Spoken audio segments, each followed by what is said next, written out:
आज हमारे पास आपके लिए कुछ डरावना, कुछ रहस्यमय और कुछ स्पूकी कहानियां हैं। एक पॉपुलर लेजेंड, मिथ और कंस्पिरेसी थ्योरी जो जुड़ी हुई है मृत म्यूजिशियंस, आर्टिस्ट और एक्टर्स से। क्या जिमी हेंड्रिक्स, जिम मॉरिसन या एमी वाइनहाउस, ये नाम आपको कहीं सुने हुए लग रहे हैं? हो सकता है कि आपने म्यूजिक के संबंध में उनके बारे में सुने हो। हालांकि ये सिर्फ एक चीज उन सब में कॉमन नहीं है। 27 की एज में कई और सिंगर्स, आर्टिस्ट और एक्टर्स की डेथ हो गई थी। ये डेथ्स अक्सर ड्रग्स और अल्कोहल अब्यूज या वायलेंट मर्डर, सुसाइड और ट्रांसपोर्टेशन एक्सीडेंट से होती थी। 27 साल की उम्र में इतने सारे सेलिब्रिटीज की रहस्यमय डेथ्स पर लोगों का ध्यान गया और इन लोगों को 27 क्लब का हिस्सा कहा गया।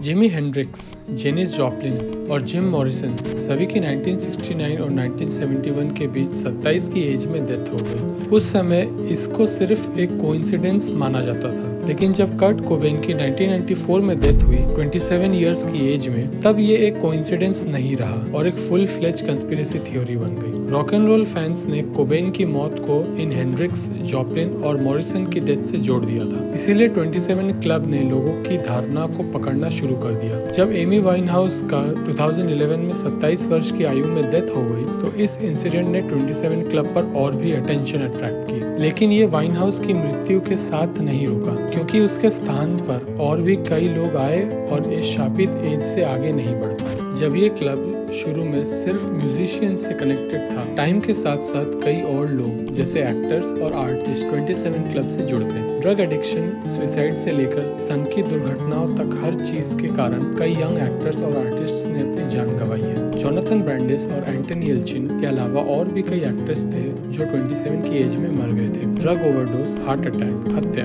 आत्महत्या, शराब, कैंसर और प्लेन क्रैश, और इन डेथ्स की लिस्ट बहुत लंबी है।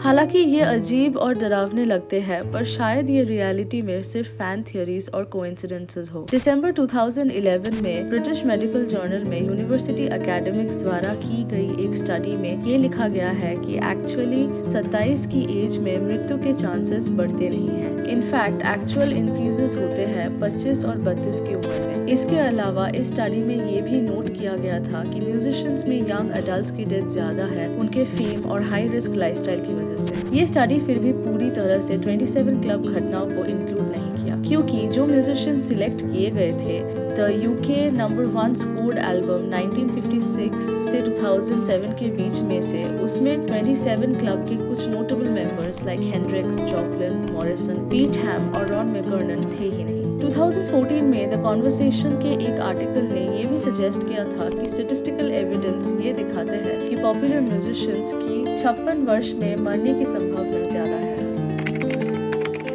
हालांकि साइंस इसे डिसअप्रूव करता है, बट 27 क्लब मेंबर्स की लिस्ट बहुत लंबी है। लिस्ट में से बहुत सारी डेथ्स एक्सपेक्टेड थी जो लंबे समय से मेंटल या फिजिकल इलनेस से हुई, और कुछ डेथ्स एकदम सडन। 27 इस एक नंबर से इतनी सारी डेथ्स का रिलेशन देख के पूरी दुनिया शॉक थी। तो क्या ये सब सिर्फ सिंपल कोइंसिडेंसेस है या शैतान का काम? क्या ये एक ट्रेंड जो एक्सीडेंटली स्टार्ट हुआ था या स्ट्रेटेजिकली स्टार्ट करवाया गया था? परहैप्स जिनके पास इसके आंसर्स है वो कोई और नहीं बल्कि हमारी सदियों के सबसे बड़े talked about conspiracy theory group the illuminati है। इस चैनल पर बने रहिए इल्यूमिनाटी के बारे में जानने के लिए।